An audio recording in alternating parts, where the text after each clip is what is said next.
या ब्लाउजचा कटिंगचा व्हिडिओ तुमच्याशी मी शेअर केलेला आहे। लहान साईज असेल तर कटिंग कशा पद्धतीने करावं हे अगदी सविस्तर तुम्हाला मी अगदी स्टेप बाय स्टेप दाखवलेलं आहे। आजच्या व्हिडिओमध्ये आपण लहान साईज असेल तर ब्लाउजची कटिंग कशा पद्धतीने करावी हे बघणार आहोत। तर बघा, इथे मी बॅक पार्ट, फ्रंट पार्ट आणि दोन्ही बाह्या तयार करून घेतलेल्या आहेत। तर बघा, एका ताईंची कमेंट होती, ताई स्टिच केल्यानंतर कटोरीचा पप चांगला येईल का? तर बघा, साईज लहान आहे, 30 साईजचा हा ब्लाउज आहे। साईजनुसार तुम्ही कटोरीचा पप बघू शकता, अगदी छान आणि व्यवस्थित आलेला आहे आणि हा ब्लाउज क्लायंटला सुद्धा खूप छान फिटिंगला बसलेला आहे। तर चला, तुम्हाला याच्या पुढचा व्हिडिओ मी शेअर करते। तर बघा, शोल्डर जोडण्यासाठी बॅक पार्ट खाली ठेवलेला आहे आणि त्याच्यावरती फ्रंट पार्ट ठेवून सरळ बाजूवरती आपल्याला 5 इंचावरती टिप मारायची आहे।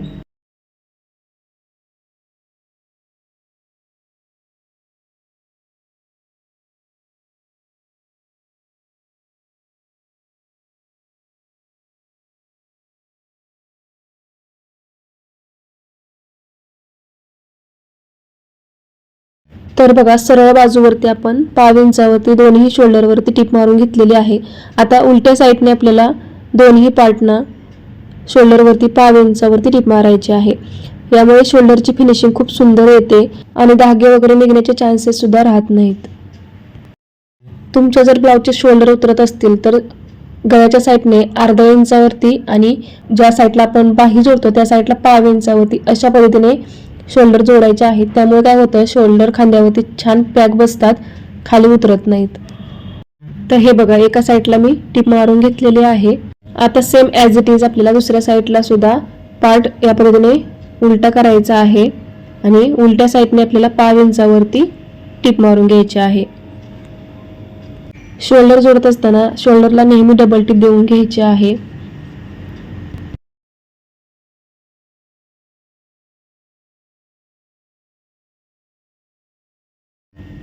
तर बघा, आपण दोन्ही साईडचे शोल्डर अगदी प्रॉपर जोडून घेतलेले आहेत। आता आपल्याला बाह्या जोडून घ्यायच्या आहेत। त्या अगोदर दोन्ही बाह्या आपल्याला चेक करायच्या आहेत।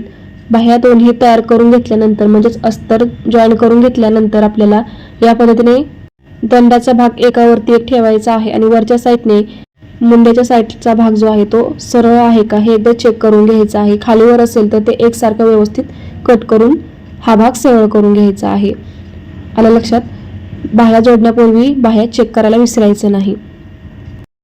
तर बघा, आपण बाह्या चेक करून घेतल्या।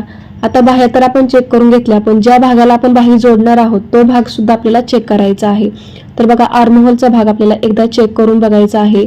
इथे मी स्केल ठेवलेली आहे, स्केल बघा मी सरळ ठेवलेली आहे आणि हा जो भाग आहे तो आपला एकदम सरळ आलेला आहे। हा जो भाग सरळ नसेल तर तो व्यवस्थित सरळ करून घ्यायचा आहे, कारण मुंडाखोली टाकताना आपला हा जो भाग असतो तो एकदम सरळ असतो।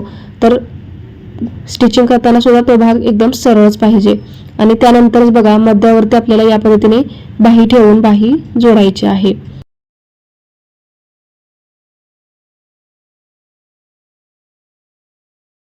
तर हे बघा, बाही जोडायला मी मध्यातून सुरुवात केलेली आहे। जर आपण बाही जोडताना बाही मध्यातून जोडली तर एक तर काय होतं, बाही कमी पडली तर आपल्याला फिटिंग करताना प्रॉब्लेम येत नाही आणि बाही जास्त जरी झाली तर आपण ती एक्स्ट्राची बाही कट करू शकतो। आलं लक्षात? त्यामुळे बाही जोडताना नेहमी मध्यातूनच जोडायला सुरुवात करायची आहे।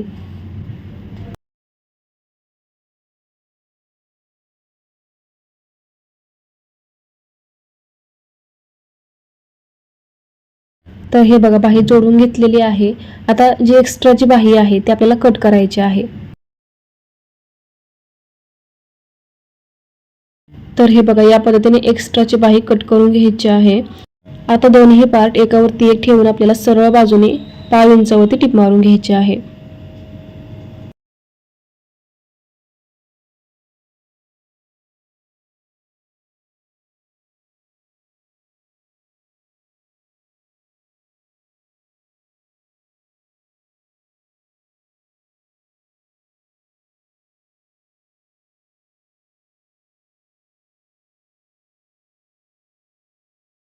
सरळ बाजूने 5 इंचावरती टिप मारून घेतल्यानंतर ब्लाउज उलटा करायचा आहे आणि उलट्या साईडने सुद्धा आपल्याला 5 इंचावरती टिप मारून घ्यायची आहे।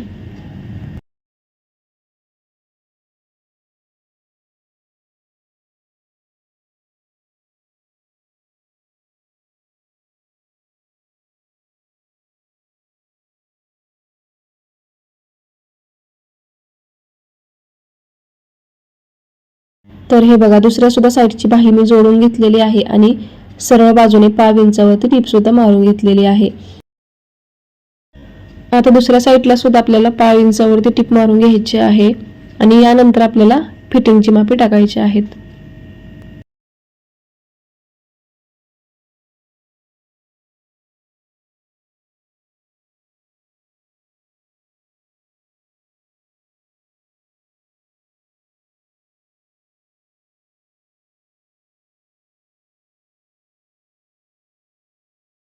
तर हे बघा ब्लाऊज उलटा करून आपण दोन्ही साईडला 5 इंचावरती टीप मारून घेतलेली आहे. आता फिटिंगची मापे टाकूया. तर बघा पहिल्यांदा आपल्याला लूपपट्टीच्या साईडने मापे टाकायचे आहेत. तर लूपपट्टी सोडून आपल्याला कमर घेराचं माप टाकायचं आहे 6.25 इंचावरती, कारण कमर घेर आहे 25 इंच, 25चा चौथा भाग किती येतो 6.25 इंच.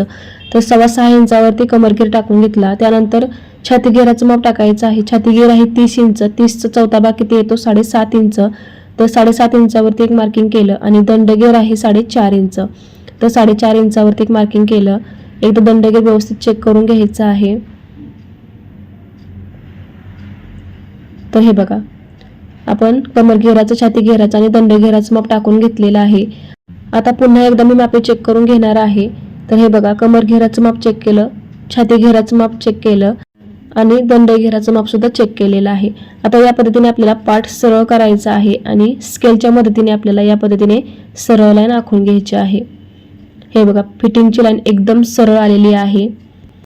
फिटिंगची लाईन जर या पद्धतीने सरळ आली तर ब्लाऊज फिटिंगला खूप सुंदर आणि परफेक्ट बसतो.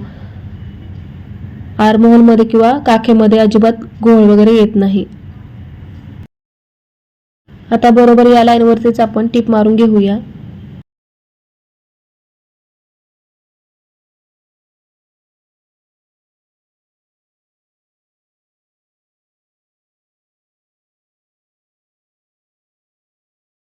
तर बघा आपण मेन फिटिंगची टीप मारून घेतलेली आहे. आता त्याच्याच पुढे आपल्याला जेवढं शिलाई मार्जिन शिल्लक आहे तेवढ्यामध्ये जेवढ्या बसतील तेवढ्या 5 इंचावरती आपल्याला टिपा मारून घ्यायच्या आहेत.